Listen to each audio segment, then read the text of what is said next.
Treasury Secretary and Goldman Sachs lackey, Steve Mnuchin, this evil-looking motherfucker here, looks like a Bond villain. He literally does. I heard somebody else make that point. I think that's true. He proved that he is in way over his head in an exchange on Fox News with Chris Wallace. Let's watch, and then I'll explain exactly why and how he's in over his head. But the Democrats demanded a massive increase in non-military spending, and that's going to balloon the deficit, and that's something we're going to have to deal with. But I was going to say, that's going to happen next time. When the next spending bill comes up in October, they're going to be demanding parity as well. I'm not saying it's right or wrong, but it is reality. Well, it doesn't need to be reality, and I'm not going to comment on what the president will do, but as you heard him say, he's not planning on doing this again. I think they should give the president a line item veto. These things ruled unconstitutional by the Supreme Court, sir. Well, again, Congress could pass a rule, that allows them to do it. No, sir. It'd be a constitutional amendment. Chris, we don't need to get into a debate in terms of there's different ways of doing this. My comment is it's clear what happened. The Democrats, in order to get us military spending, demanded a massive increase in non-military spending. And the president made the decision this time that that was worth it because military spending, given what's going on in Iran, in North Korea, in Venezuela, in Russia, all around the world where we're using sanctions, we need to make sure we have a military that has the necessary resources. Secretary Mnuchin, thank you. Thanks for your time this weekend. I always appreciate your willingness to take all our questions and answer them. Thank you, sir. Always good to talk. Thank you, Chris. Great to be here. Okay, first of all, we could deal with every threat you throw out there if we cut the military budget in half. I mean, we spend what, over $700 billion on our military, and Russia spends about $50 billion. And you're talking about we need to deal with Russia and Venezuela. Really, Venezuela? Where's the threat from Venezuela against us? I know you like to do offensive wars against people that didn't attack us for regime change, but listen, is there a threat of Venezuela perhaps invading North Dakota? I mean, come on, man. It's just so stupid, and they think you're an idiot and like you're incapable of thinking about these things objectively. And I love how he's putting all the onus on the Democrats. Like, I mean, the Democrats, they made it so that we had non-defense spending is out of control. Non-defense spending is out of control. Defense spending is out of control. Are you kidding me? I just told you, we spend more than the next, 9 biggest nations combined, what they spend on their militaries, and most of them are our allies. So it's just a sick joke that as they throw, endless money at the military, they act like, well, this is just a given, and obviously we're supposed to do this, and we should do this, and it makes sense to do this. But, hey, Flint, Michigan doesn't have clean water. Whatevs! And the Democrats want to spend more money on non-military stuff? Gross! I mean, there are teachers in Oklahoma, they changed the work week in some districts in Oklahoma to 4 days so that on the 5th day, teachers can go work at Walmart so they can pay the fucking bill.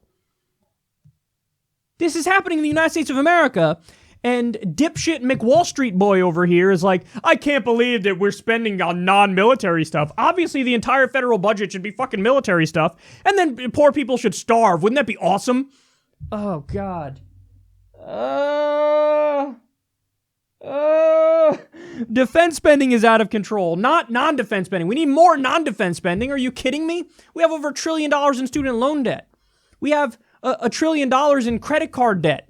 We have wages stagnant since the 1980s. Our infrastructure gets a grade of D+, and this idiot is like, I can't believe you're spending some government money on non-military stuff. Gross. God, he really is a fucking Bond villain. Look at this fucking idiot, man. Holy shit. Jesus, and his wife, too. God damn.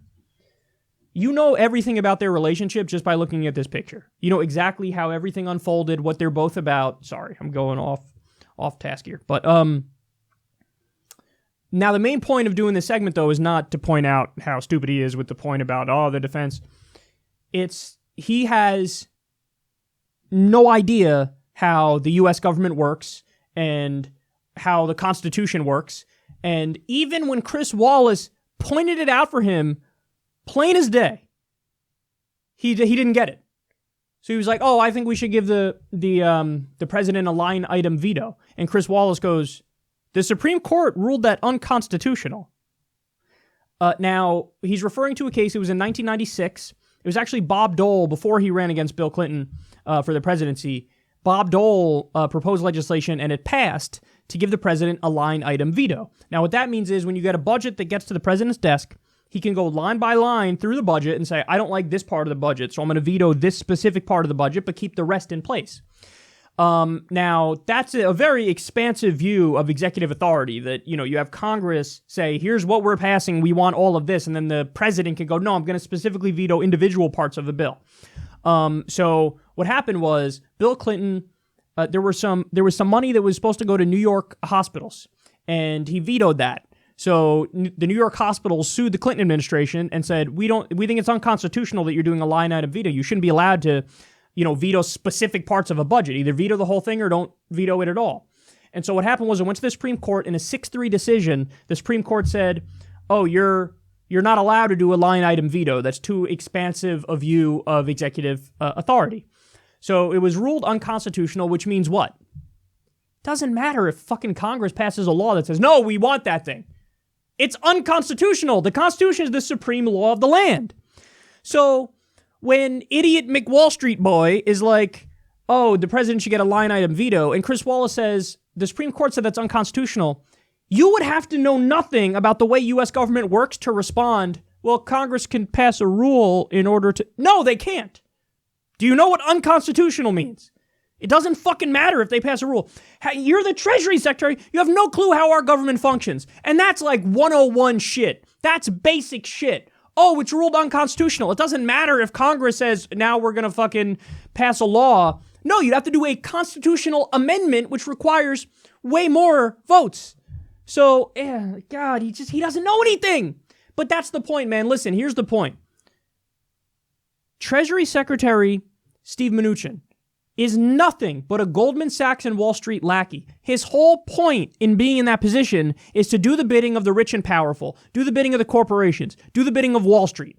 His whole existence is for that. He took a very active part in writing that tax bill. Guess what? The tax bill, 83% of the benefits go to the top 1%.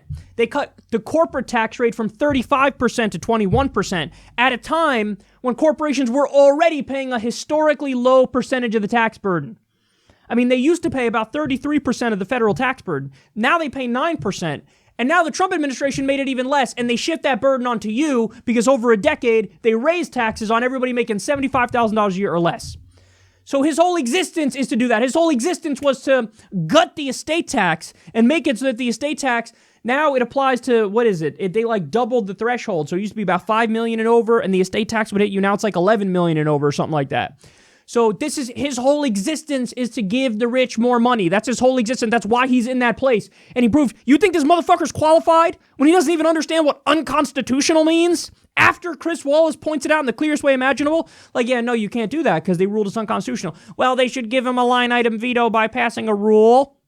That's not the way it fucking works. That's not the way it works. That's not the way it works. And you should fucking know that. And the fact that you don't know that is the saddest thing I've ever seen in my life.